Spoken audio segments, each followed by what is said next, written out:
नमस्कार, आप सभी का स्वागत है द फेडरल देश में। हर एक निवेशक का सपना होता है कि उसके निवेश पर अच्छा रिटर्न मिले। बाजार में निवेश के अलग-अलग तरीके हैं, जिसमें सबसे ज्यादा लोकप्रिय शेयर बाजार है। शेयर बाजार जहां एक तरफ खुश होने का मौका देता है, तो वहीं देखते-देखते लाखों करोड़ की रकम स्वाहा भी हो जाती है। हालात ऐसे बनते हैं कि निवेशकों के सामने दुख मनाने की जगह कोई विकल्प नजर नहीं आता। आपने हाल ही में देखा होगा कि वैश्विक स्तर पर उथल-पुथल के असर से इंडियन स्टॉक मार्केट अछूता नहीं है। लिहाजा निवेशकों के मन में अस्थिरता का भाव होता है। ऐसे में हमें किस पोर्टफोलियो में निवेश करना चाहिए, कब करना चाहिए, इसके बारे में आप सभी एक्सपर्ट के विचार को सुनना चाहते होंगे और इसी बात को ध्यान में रखकर द फेडरल देश कब उछलेगा बाजार पर चर्चा करने जा रहा है।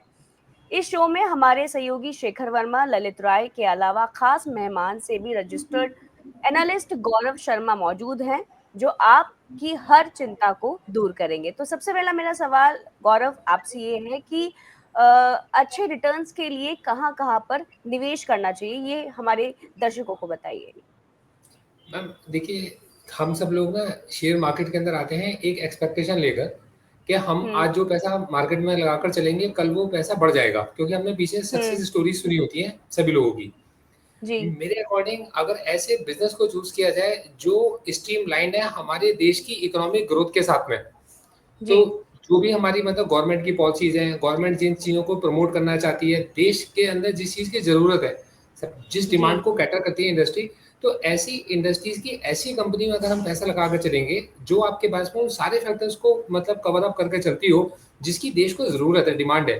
तो चाहे जी, डोमेस्टिक इन्वेस्टर्स इन्वेस्ट करें, चाहे फॉरेन इंस्टीट्यूशन इन्वेस्टर्स इन्वेस्ट करें, वो स्टॉक वहाँ से ऊपर उठ जाएँगे। तो हुँ, मैं इसमें स्टॉक स्पेसिफिक बात तो आपसे नहीं कर पाऊँगा, लेकिन मैं आज आप लोगों को ये बताने की ज़रूर कोशिश करूँगा कि एक डाइवर्सिफाइड पोर्टफोलियो, क्योंकि आपके देश की ज़रूरत ऐसा नहीं है कि केवल लेदर की रिक्वायरमेंट है आपको, ऐसा नहीं जी, है कि केवल आपको फार्मास्यूटिकल्स की रिक्वायरमेंट है या केमिकल्स की रिक्वायरमेंट है। आपके देश की जी, जो ज़रूरत है, चाहे वो सीमेंट सेक्टर हो, चाहे वो स्टील सेक्टर हो, चाहे oil and natural gas sector हो, या फिर आप जैसे कि इस समय पे देख रहे हो कि मोबिलिटी के लिए इलेक्ट्रिक व्हीकल्स को सामने लेकर आती है गवर्नमेंट और जी, सब्सिडीज़ प्रोवाइड कर रही है। तो वो सारे ही जी, सेक्टर्स वो सारे ही सेक्टर्स इंपॉर्टेंट है, वो सारे बिजनेसेस इंपॉर्टेंट है जो देश की ग्रोथ स्टोरी में काम आने हैं। अब जैसे कि 100 साल का हमारा देश अभी पूरा होने वाला है, तो उन जी, 100 साल के अंदर कुछ ऐसे साल जरूर लिखे जाएंगे जिनको हम सच में अमृतकाल मानेंगे, मतलब जिसने देश को एक हाइट दी होगी। तो वो हाइट जी, किसने दी होगी? किसी बिजनेस ने दी होगी। और वो बिजनेस जी, क्या होगा? एक तो हो नहीं सकता, वो बहुत सारे बिजनेसेस होंगे। तो मेरा मानना इस समय पर ये है कि आपको लगभग सभी सेक्टर के उन बिजनेस लीडर्स को पहचानना चाहिए जो किसी डिमांड को कैटर कर रहे हैं और वो डिमांड खत्म नहीं होने वाली है। जी, जी। अच्छा, पिछले कुछ समय से भारतीय शेयर बाजार लगातार गिरावट झेल रहा है और सभी के मन में ये सवाल सबसे पहले आता है कि आखिर बाजार में रौनक कब लौटेगी और ये अक्सर जो गिरावट देखने को मिल रही है, इसका रीज़न क्या है? हम देखो ये ना मैं आपको बड़े मतलब मैं इसको थोड़ा-सा वक़्त लेकर आपके साथ कवर अप करता हूँ। क्योंकि अगर जी, आप इस चीज़ को देख के चलोगे ना, ये एक हमें ना जनरली क्या होता है कि एक हाइप क्रिएट किया जाता है। जी, आप ये देखो कि जिस समय पर स्टॉक मार्केट ऊपर की तरफ चल रहा था, उस समय पर एक हाइप क्रिएट किया गया कि सब लोग मार्केट में आकर इन्वेस्ट करते हैं वरना ट्रेन छूट जाएगी। जी, और अब जब स्टॉक मार्केट नीचे आना शुरू होता है, तो ऐसा लगता है कि मतलब कि आज का जो दुःख है, वो दुःख हमें इतना बड़ा लगता है कि हम पीछे के सारे सुख को भूल जाते हैं। जी, जी, तो जी, यहाँ मैं आपको एक चीज़ समझाना चाहता हूँ कि हम एक रिसर्च की जब पैरामीटर से बात करते हैं, तब हम डेटा के साथ बात करते हैं। आप किसी भी जी, महीने का एफआईज़ का या डीआईज़ का डेटा आप उठाकर देखो आप, तो आपको जी, पता चलेगा कि ऐसा नहीं है कि उन्होंने केवल सेलिंग की है। और इस समय पर हुँ, भी जिस समय पर लोग ये कह रहे हैं कि मार्केट में एक बड़ी गिरावट है और एफआईज़ हर रोज़ आकर कुछ ना कुछ बेच रहे हैं, जी, ऐसे समय पर भी एफआईज़ बाय करके चल रहे हैं। ऐसे समय पर भी हुँ, डीआईज़ बेचकर भी चल रहे हैं। मतलब ये वो जी, समय नहीं है, कहा जा सकता है कि इस समय पर सब कुछ बेचने का समय है, ये समय खरीदने का भी समय होता है। देखिए, मैं आपको स्टॉक हुँ, मार्केट की ब्यूटी बताता हूँ। हर 1 साल एक ऐसा साल जाता है कि मतलब कि उसमें कुछ महीने जाते हैं आपके उसमें पॉज़िटिव और कुछ महीने जाते हैं नेगेटिव। अब जी, जैसे कि अगर मैं आपसे इस 1 साल की बात करूँ, मतलब मार्च 2024 से लेकर अगर मैं यहाँ तक की बात करूँ, अभी जो फ़रवरी में हम लोग चल रहे हैं, तो इस जी, मिड फ़रवरी तक अगर मैं आपसे पूरा डेटा अगर आपको बताकर चलता हूँ, तो आप ये देखिए 64,000 करोड़ मार्च के डेटा मैं आपको बता रहा हूँ कि 64,000 करोड़ की यहाँ से उनकी शुरुआत होती है जो एसेट अंडर उनके मैनेजमेंट में थे, एफआईज़ जी, के। वो जी, इन्वेस्टमेंट वहाँ से बढ़ती-बढ़ती सितंबर तक 77,000 करोड़ तक पहुँच जाती है। और फिर उसके बाद आज की डेट में 74,000, आज हम वापस ना 64,000 करोड़ रुपए के आसपास में खड़े हैं। तो अब आप ये समझो कि मार्केट के अंदर ये जो एक चेन है, मतलब कि धीरे धीरे करके पहले वो स्टेप बाय स्टेप बाय करते हैं, मतलब ऐसे नहीं कि एक महीने में बहुत सारा बाय कर लिया फिर अगले महीने से बेचना शुरू है। वो 3,000, 4,000, 5,000 करोड़ की धीरे धीरे करके बाइंग करते हैं, और इन द सेम में ऐसे ही आपके पास में नीचे की तरफ आपके सेलिंग भी करके चल रहे होते हैं। तो जी। मार्केट इसी तरीके से चलता है, मतलब मार्केट की साइकिल है। गौरव अब जी, आपने गौरव जी, जैसे आपने हम्म, पूरे एक साल का वो बनाया था, एक रिपोर्ट में पढ़ रहा था, तो उसमें ये बताया गया कि पिछले 10 साल का निकाला गया आंकड़ा, उसमें ये देखा गया कि जो मार्च का महीना होता है वो मार्केट से रिकवरी, मतलब एक अच्छा इन्वेस्टमेंट का एक महीना होता है।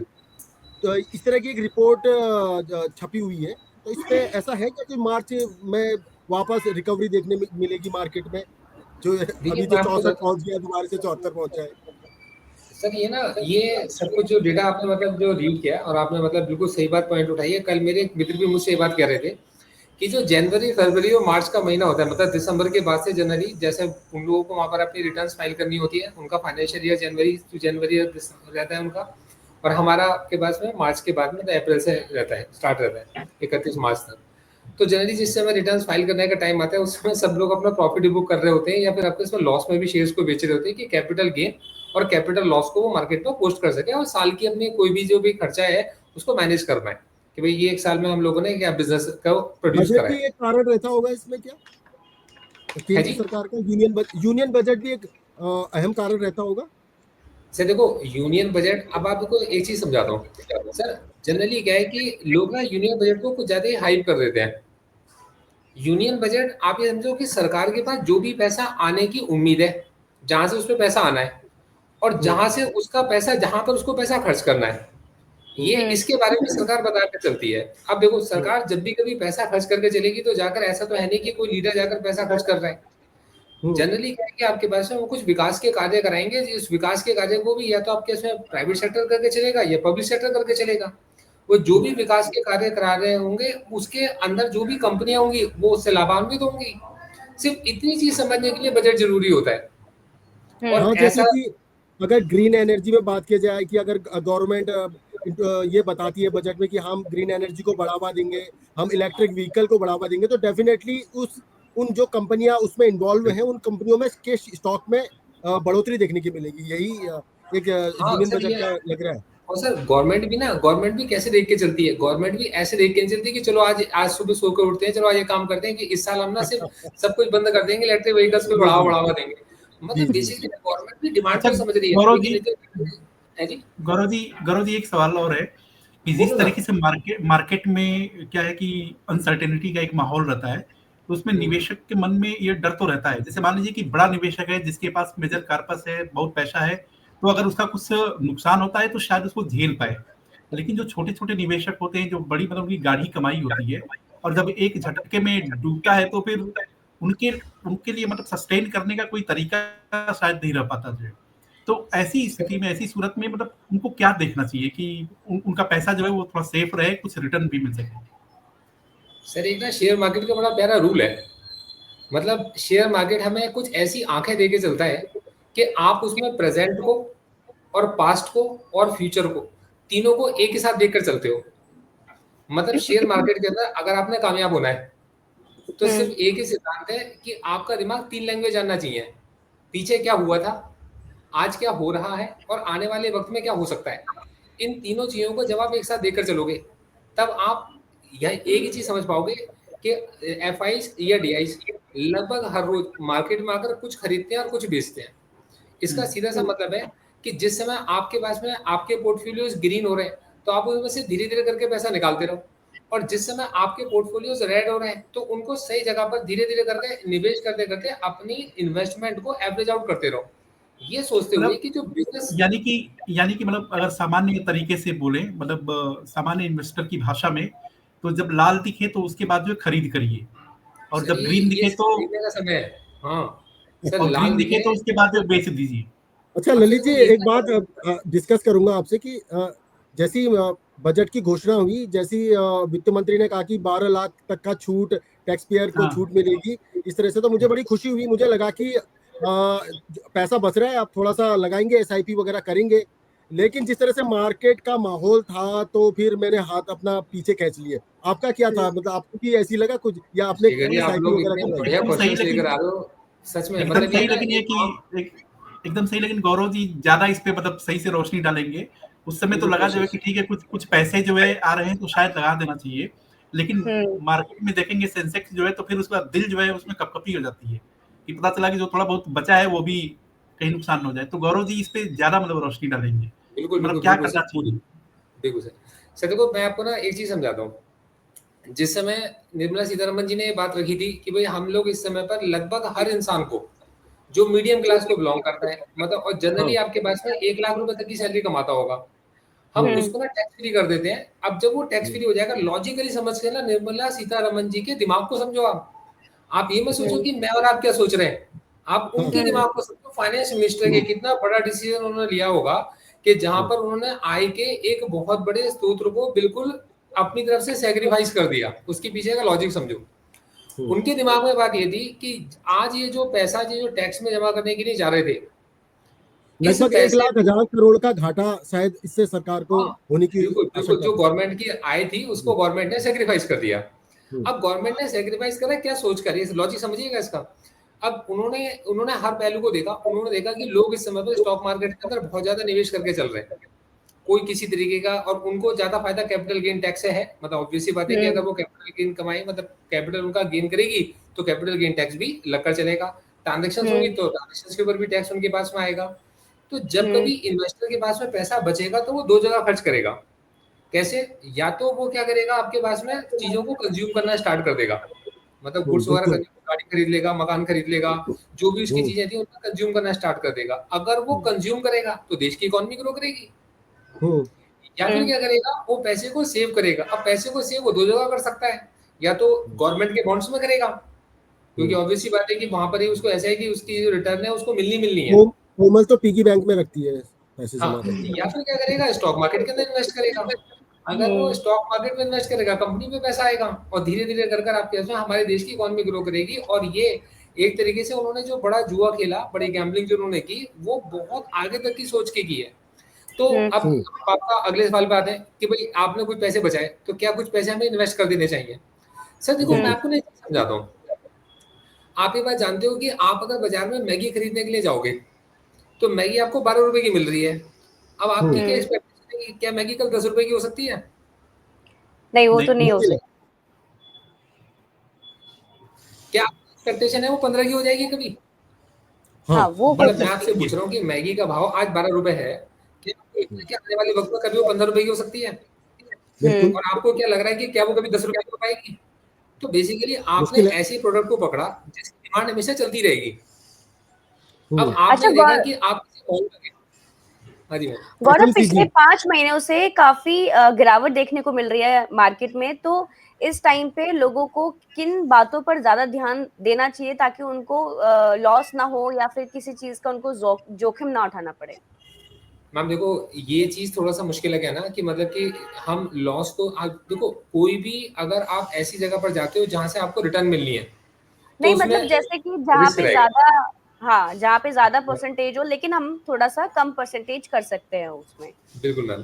तो देखो, उसके लिए मैं आपको समझाना चाहता हूँ कि देखो, जब भी कभी हम किसी कंपनी के भाव को देख के चलते हैं, तो हम एक बात चीज़ जानते हैं कि भई हर चीज़ की एक ना फेयर वैल्यू होती है। जैसे कि मैं भी आपको एग्ज़ाम्पल से समझा रहा था कि वो मैगी हुँ। जो ₹12 की मैगी आपके पास में, उसकी फेयर वैल्यू है। हुँ। लेकिन आप किसी मॉल में जाते हो और कहीं पर आपके इसमें कोई ऑफर चल रहा है और वो आपको ₹10 की मिल रही है किसी ऑफर की वजह से। तो आप क्या कहोगे, ये हुँ। ₹10 की में मिल रही है चीज़ ₹12 की, आप उसे तुरंत हुँ। खरीद लोगे और ज़्यादा खरीद लोगे। मतलब जी। 5 के पैकेट भी लाओगे, 20 पैकेट बिल्कुल। भी खरीद के ले बिल्कुल। आओगे। तो बिल्कुल। मैं ना बिल्कुल। आपको ये चीज़ समझाना चाहता हूँ कि अब इस समय पर कुछ ऐसी कंपनियाँ होती हैं जो अच्छे डिविडेंड देकर चलती हैं। जिनके हम्म। पास्ट अगर आप रिकॉर्ड्स देखकर चलोगे तो उन्होंने साल दर साल अपनी सेल्स को ग्रो करा है। मतलब हुँ। अगर आप उनकी बैलेंस शीट देखो, होता है यही है कि जब मार्केट चढ़ रही होती है तो लोग टेक्निकल की बात करते हैं, और जब हुँ। मार्केट गिर रही होती है तो लोग फंडामेंटल पे पहुंच जाते हैं। तो करेक्ट, मैं आपको कह रहा करेक्ट। हूँ, आप उसी फंडामेंटल पे चलो ना। आप हुँ। शुरू से फंडामेंटल पे चलो। ऐसी कंपनी जिसकी सेल्स ग्रो कर रही है, जिसकी हुँ। प्रॉफिट ग्रो कर रहा है, कंपनी की हुँ। बैलेंस शीट स्ट्रांग है और वो डिविडेंड पे करके चल रही है, तो वो आपने जो हुँ। शेयर खरीदा वो ऊपर जाए या नीचे जाए, आपको कभी ना कभी बिकॉज ऑफ उसकी डिविडेंड पेइंग्स है, आप कभी ना कभी अपनी जो मार्केट में वैल्यू अपने इन्वेस्ट कर देगी वो आपकी बाहर आई जाएगी। अब इसे एक एग्जांपल से समझते हैं। देखो मेरे एक मित्र हैं जिन्होंने पीछे आपके पास में, देखो जिस शेयर का मैं नाम लेके चल रहा हूँ आपके पास, वो किसी तरीके की बाय सेल की रिकमेंडेशन नहीं है।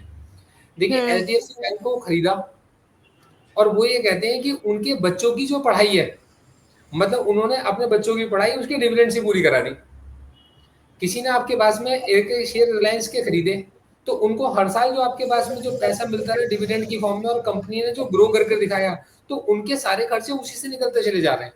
तो यहाँ पर क्या होता है कि आपके पास में ऐसी कंपनीज को सिलेक्ट करना, मैं फिर ये कहूंगा कंपनी स्पेसिफिक राय नहीं है मेरी कोई, कि ऐसी कंपनी को सिलेक्ट करना जो अच्छे डिविडेंड पे करती हो, कंपनी की सेल्स ग्रोथ, तो मतलब बिजनेस के एक्सपेंशन के चांसेस ज्यादा हो। अब वो कैसे पता चलेगा? वो पता चलेगा गवर्नमेंट क्या बेचना चाहती है, गवर्नमेंट क्या खरीदवाना चाहती है, गवर्नमेंट किस जगह पर खुद अपना पैसा लगाना चाहती है, किससे। तो वो प्रोडक्ट्स कौन से हैं? फॉर डिफरेंस एग्जांपल हम प्रोडक्ट्स की बात करें तो हाँ, उन प्रोडक्ट्स के क्या? मैं प्रोडक्ट स्पेसिफिक भी बता सकता हूँ आपको। मैम देखो अब इस समय पर हमें समझना चाहिए कि आपके देश की सबसे ज्यादा जरूरत तो इंटरनेट की हमेशा रहेगी। करेक्ट। पता है आप ऐसे जैसे मैं और आप आज अगर किसी कम्युनिकेशन मीडियम के जरिए जुड़े हुए हैं और मैं और आप आपस में बात कर पा रहे हैं, तो बिना इंटरनेट के तो पॉसिबल ही नहीं था।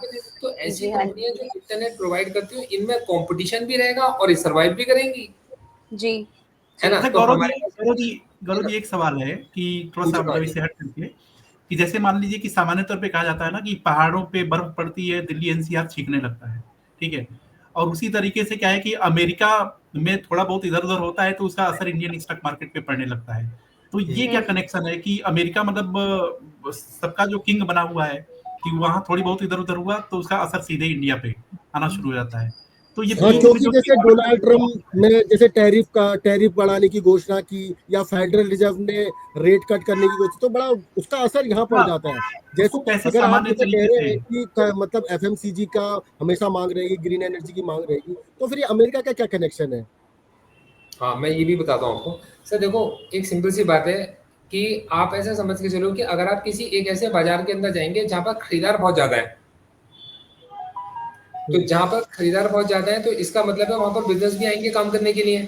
मतलब किसी जगह पर अगर आप ये देख रहे हो कि कंजम्पशन ज्यादा है, तो उस जगह पर उसको बिजनेस को करने के लिए बिजनेस प्रोवाइडर्स भी आएंगे, सर्विस प्रोवाइडर आएंगे। तो जब कभी भी आप एक ऐसी जगह जाओगे तो वहां पर एक परफेक्ट कंपटीशन क्रिएट हो जाता है। तो अमेरिका की जो मार्केट है वो परफेक्ट कंपटीशन की मार्केट है। वहां पर अच्छा ये दुनिया क्या भर होता के है लोग, परफेक्ट परफेक्ट कंपटीशन? मतलब जैसे सामान्य हमारे हाँ दर्शक भी देखो समझ सके उसको। कोई भी सामान आप बेच परफेक्ट। सकते हो, कोई भी सामान खरीद सकते हो आप। मतलब अच्छा वहां पर हर सामान का खरीदार मौजूद है और हर सामान को बेचने वाली कंपनी मौजूद है। ठीक। तो देखो ना वो एक परफेक्ट कंपटीशन की मार्केट है। अब इस परफेक्ट कंपटीशन की मार्केट के अंदर अगर आप कोई भी चेंज लेकर आओगे तो वो एक तरफ शिफ्ट हो जाएगा। अब इसे एक एग्जांपल से समझ के चलते हैं। देखिए अमेरिका के अंदर जिस समय पर ब्याज की दरें महंगी थी, जिस समय पर ब्याज की दरें महंगी थी, उस समय पर लोग क्या करते थे, आपके पास में अपना पैसा बैंकों में रखना पसंद करते थे। और जैसे जैसे ब्याज की दरें कम होती चली गई तो उन्होंने पैसा वहां से निकालना शुरू कर दिया। हमारे देश में भी ऐसे ही हुआ कि सेविंग अकाउंट में कौन रखेगा पैसा, सेविंग अकाउंट से पैसा निकाल कर इक्विटीज में डालना शुरू कर दिया। अब ऐसी जगह पर समझा जाता है कि आपके इसमें देखो कंपनियां तो लिमिटेड है, वे कंपनी तो लिमिटेड ही है, और कंपनी के जो शेयर्स है वो भी लिमिटेड है, और उनका भी जो बड़ा पोर्शन है वो प्रमोटर के पास में है। तो आपके उसमें जो शेयर्स बचे रह गए, उन शेयर्स के लिए जो खरीदार है वो आपके पास में अगर बढ़ते चले जाएं किसी जगह पर, तो वो बन गई इमर्जिंग मार्केट। उस इमर्जिंग मार्केट में जहां पर आपके इसमें खरीदार हर रोज बढ़ते चले जा रहे हैं, वहां पर डिमांड तो बढ़ेगी, और वहां पे शेयर के प्राइस का मतलब जो चीज आज 5 रुपए की है कल को 7 रुपए की भी होगी, 10 रुपए की भी होगी। यही वजह थी कि इस दौर में जब इन्वेस्टर्स ज्यादा आए, मतलब कोरोना के बाद से जब इन्वेस्टर ज्यादा आए, तो ऐसी चीजें जिनकी सच में फेयर वैल्यू थी नहीं, लेकिन वैल्यूएशन इतनी ज्यादा हो गई जो कंपनी बीट ही नहीं कर पा रही है, रिजल्ट खराब आ रहे हैं और कंपनियों के शेयर बहुत महंगे हैं। तो क्या होता है ऐसी जगह पर एफआईज फंडामेंटली स्ट्रॉन्ग कंपनी नहीं है, इसलिए वहां पर प्रॉफिट बुकिंग कर रहे हैं। मतलब ये सच है, अगर आप इसको देख के चलेंगे वो बिकवाली नहीं है। क्योंकि अगर वो बिकवाली होती तो वो मत देखिए सेलिंग ही सेलिंग होती। जैसे कोरोना के टाइम पर बिकवाली हम लोगों ने देखी है, जो कोरोना के समय में वो बिकवाली थी, वो प्रॉफिट बुकिंग नहीं थी, वो पैनिक सेलिंग थी। इस वक्त पर अगर आप देखेंगे अगर कोई सेलिंग आ रही है तो बाइंग भी तो आ रही है। और आज कोई बहुत ज्यादा नहीं गिर गए, आज हम उसी जगह पर खड़े हैं जहाँ 1 साल पहले खड़े थे। अच्छा गौरव जी, गिरावट के मुख्य कारण क्या हैं? मतलब मेन रीजंस क्या हैं? सबसे पहली बात तो यह है कि अमेरिका में डॉलर का स्ट्रांग हो जाना। अब देखिए जिस देश की करेंसी स्ट्रांग होगी उस मतलब मैक्सिमम जगह पर ये रहेगा कि देखिए अमेरिका के अंदर जो कंपनियां डॉलर में काम करके चल रही हैं, डॉलर अगर स्ट्रांग हो रहा है तो आने वाले वक्त में अमेरिका की कंपनीज का वर्चस्व बढ़ता चला जाएगा। मतलब जो कंपनी अमेरिका की है वो जगह जाकर बिजनेस कर रही है आपके इसमें, तो उनका वर्चस्व बढ़ता चला जाएगा। यहाँ पर दूसरी चीज निकल कर आती है कि हमारे देश के अंदर जो ब्याज की दरें हैं, ध्यान समझिएगा इस चीज को, हमारे देश में भी ब्याज की दरें धीरे धीरे करके अब जाकर रिड्यूस होनी शुरू हो रही हैं। तो क्या होता है कि हमारे पास में लोग यहाँ से पैसा निकाल के हमारे स्टॉक मार्केट के अंदर डालने की कोशिश करेंगे। दूसरा क्या है कि वो लोग ये बात देख चुके हैं कि ऑलरेडी उनका पैसा ग्रो कर चुका है, इमर्जिंग मार्केट में पीक तक पहुंच चुका है। जी अब जी चीजों से उन्होंने प्रॉफिट को बुक करना शुरू करा है। ये जो उनकी जी प्रॉफिट बुकिंग है, इसकी वजह से देश में हमें गिरावट देखने को मिल रही है। रीजन क्या है इसका, समझाता हूँ आपको। एफआईज चीजें महंगी खरीदते हैं, महंगी भी खरीद लेते हैं। क्यों? क्योंकि वो कहीं ना कहीं ऑल्टरनेटिव इन्वेस्टिंग रूट का इस्तेमाल कर रहे होते हैं। फ्यूचर ऑप्शन का नाम आप लोगों ने सुना होगा। तो जी कहीं ना जी कहीं ऑल्टरनेटिव इन्वेस्टमेंट रूट्स का इस्तेमाल कर रहे होते हैं अपने पैसे को हेज करने के लिए। तभी वहां के जो फंड्स हैं वो कहलाते हैं हेज फंड्स कहलाते हैं। जी और वो भी जो बड़ा निवेशक है वो हमारे देश में आकर अगर निवेश करता है तो वो हेज फंड्स के जरिए निवेश करता है, क्योंकि उसको पता है कि हेज फंड चीजों को महंगा खरीदेंगे तब भी हेज कर लेंगे और जी सस्ता बेचेंगे तब भी हेज कर लेंगे। तो यहाँ क्या होता है कि एफआई, आप सोच के बताओ, जब मार्केट टॉप पर था तो कौन से डीआईस परचेज कर रहे थे? अगर आप डेटा को देख के चलोगे तब उस समय पर जी एफआई जी की बाइंग की वजह से मार्केट हाई पे पहुंच गया था। और हम्म आज जिस समय पर मार्केट नीचे गिर रहा है तो एफआई खरीद नहीं रहे, तो खरीद कौन रहा है? डीआईस खरीद रहे हैं। अब जी लोग ये समझते हैं कि डीआईस मार्केट को सपोर्ट करने के लिए मार्केट में पैसा डाल रहे हैं, ऐसा नहीं है। उनका कोई मकसद नहीं है कि जाकर खरीदना है उनको सपोर्ट करने के लिए मार्केट को। उनको गौरव जी, पता है। गौरव जी जी एक चीज और है कि जैसे आपका स्मॉल कैप, मिड कैप और लार्ज कैप, तो जिस तरीके से हाँ इस समय शेयर मार्केट बिहेव कर रहा है, तो उसमें इन्वेस्टर्स को बेसिकली इन सारे कैप्स में मतलब कौन सा ऐसा कैप है कि जहां पे वो इन्वेस्टमेंट करे तो कम से कम वो सिक्योर रह सकता है कि चलो ठीक है, अगर बहुत रिटर्न नहीं आता है तो बहुत लॉस भी नहीं होगा, तो उसका पैसा हाँ कम से कम इंटैक्ट पड़ा रहे। तो इन तीनों कैप में जो है बेहतर क्या है? और एक सवाल इससे रिलेटेड और है कि जो डिफेंस स्टॉक्स हैं इसकी मतलब हमेशा लोग कह देते हैं कि भाई ठीक है, वो स्टॉक्स जो है सेफ है, उसमें अगर इन्वेस्टमेंट आप करते हैं तो कम से कम आपका पैसे डूबने की संभावना ना के बराबर है, कुछ ना कुछ तो आपको दे के ही जाएगा। तो सर ये हम्म दोनों दोनों सवालों का कैसे आप जवाब देंगे? सर देखिए, मैं एक कंजर्वेटिव इन्वेस्टर के लिहाज से आपको जवाब देना चाहूंगा और एक टेक्निकल बात भी बताना चाहूंगा। सर 5,000 से 20,000 करोड़ की मार्केट कैपिटल वाली जितनी भी कंपनी है वो मिड कैप है। एक आम इन्वेस्टर समझ सकता है कि भाई जनरली देखिए, वैसे तो सेबी के अपने रूल्स है 250 से मतलब मार्केटिंग कैप के अकॉर्डिंग जो 250 से नीचे आती हैं आपके पास में वो सारे आपके पास में मिड कैप में आ जाएंगे, 250 रैंक के ऊपर है वो आपके पास में लार्ज कैप है। अब उसको छोड़िए, जी एक सिंपल सी बात समझिए, 5,000 करोड़ से 20,000 करोड़ की मार्केट कैपिटल वाली जो भी कंपनी है वो मिड कैप है।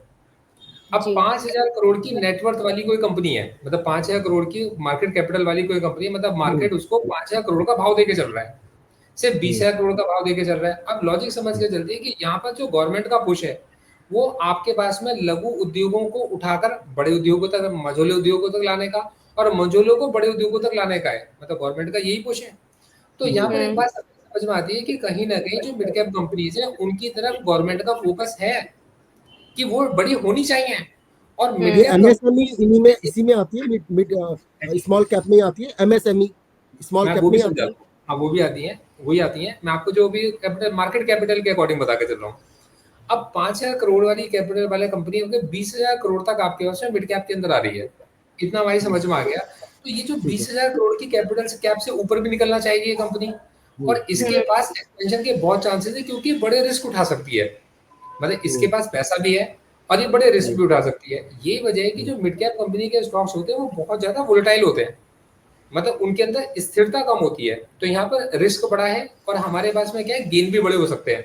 तो यहाँ पर क्या हो गया, परसेंटेज अलॉट कर दी कि भाई इतनी परसेंटेज हम इतना रिस्क उठा सकते हैं, तो हमने किसको दे दिया, लार्ज मिड कैप को दे दिया। जो स्मॉल कैप की कंपनी है, अब देखिए कोई छोटी कंपनी है लेकिन वो अच्छा परफॉर्म कर रही है, तो आपको नहीं लगता है कि जो मिड कैप की कंपनी है वो उसको खरीदना चाहती होंगी?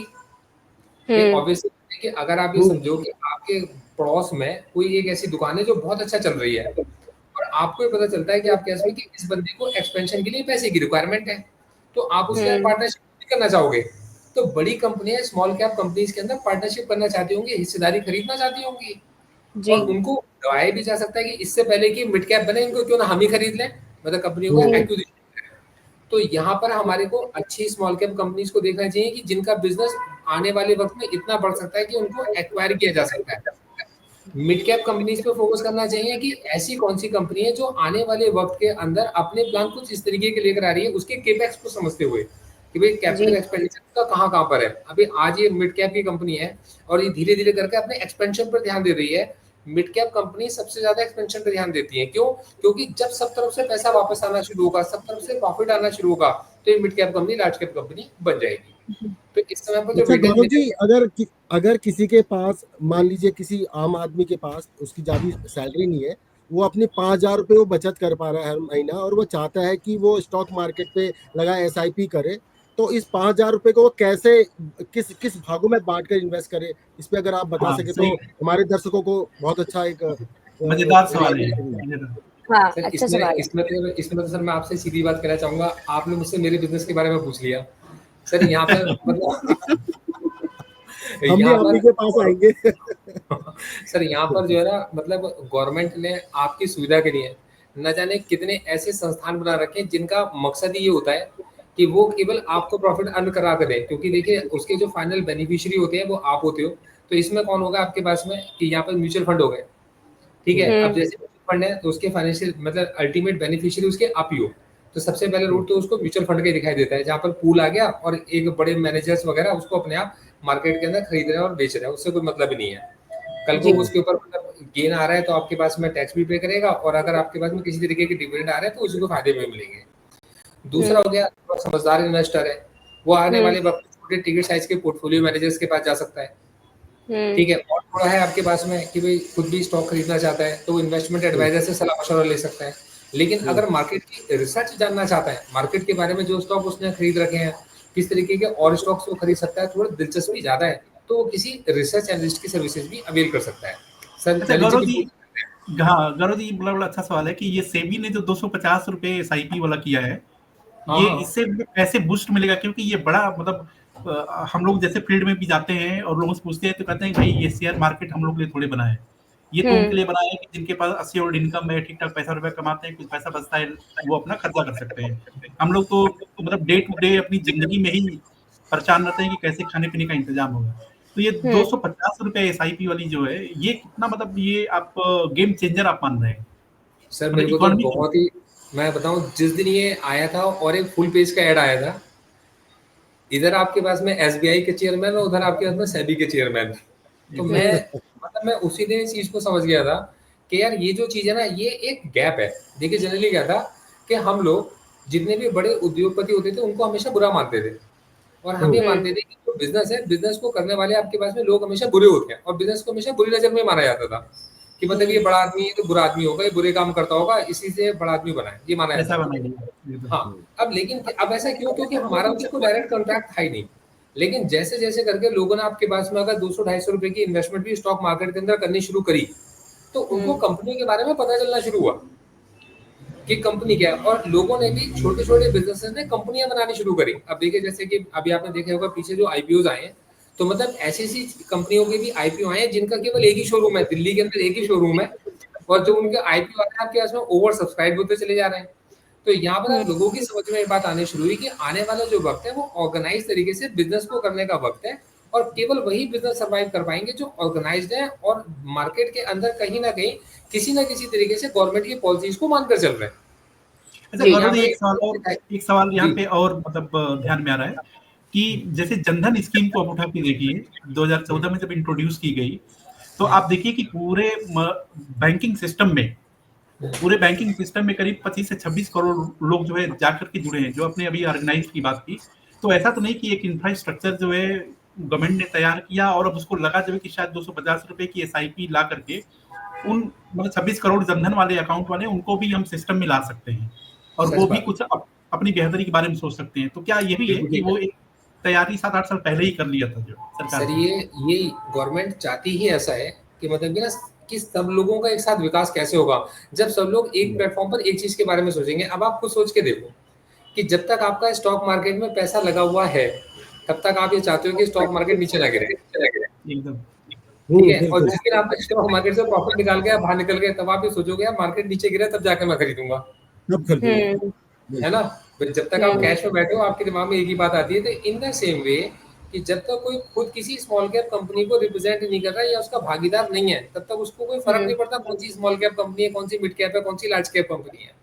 लेकिन जिस दिन उसको बिजनेस समझ में आना शुरू हो गया और मार्केट की जो गिरावट है ये लोगों के अंदर कहीं ना कहीं ये जागरूकता पैदा कर रही है कि भैया ऐसी कंपनी में निवेश करके चलो जिसके फंडामेंटल अच्छे हो। मतलब किसी भी टिप प्रोवाइडर के कहने पर जाकर खरीद लिया, इसकी जगह पर किसी एक जिम्मेदार इंसान के पास जाओ जो आपको मार्केट की रिसर्च करके दे, आपको बताया आपके पास में कि स्टॉक खरीदना जरूरी क्यों है, मतलब इस स्टॉक के पीछे के उसके रेशनल्स क्या है। मतलब आज अगर आप मार्केट के अंदर इतने बड़े बड़े स्टॉक्स को छोड़कर, मतलब 50 चॉइसेस में से 49 चॉइसेस छोड़कर एक स्टॉक को सेलेक्ट कर रहे हो तो उसके पीछे की कोई तो वजह होगी।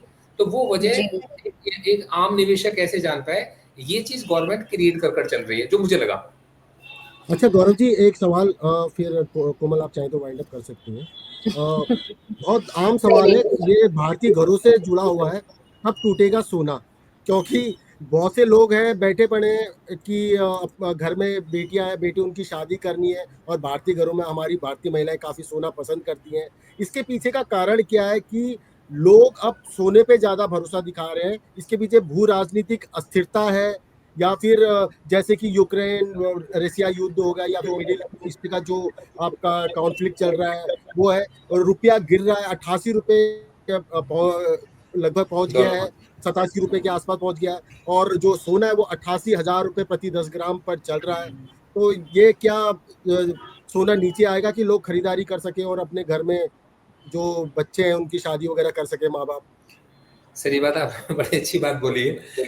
एक्चुअली क्या हुआ कि मैं अपने पापा से कह रहा था कि जब मतलब गोल्ड 75,000 के पास पहुंचा था तो मैंने कहा पापा जी ये था थोड़ा सोना वोना बेच देते हैं, बाद में सस्ता होगा तो खरीद लेंगे। तो पापा जी मुझसे कहते हैं तेरे पास जो रखा है वो मेरे को बेच दे, मैं खरीद लेता हूँ अगर तेरे को लग रहा है। क्योंकि मतलब उन्होंने देखा कि मतलब उनके पापा ने जो खरीदा था वो भी आज महंगा हो गया और हम ये देख रहे हैं कि हमारे पापा ने जो खरीदा था वो भी महंगा हो गया।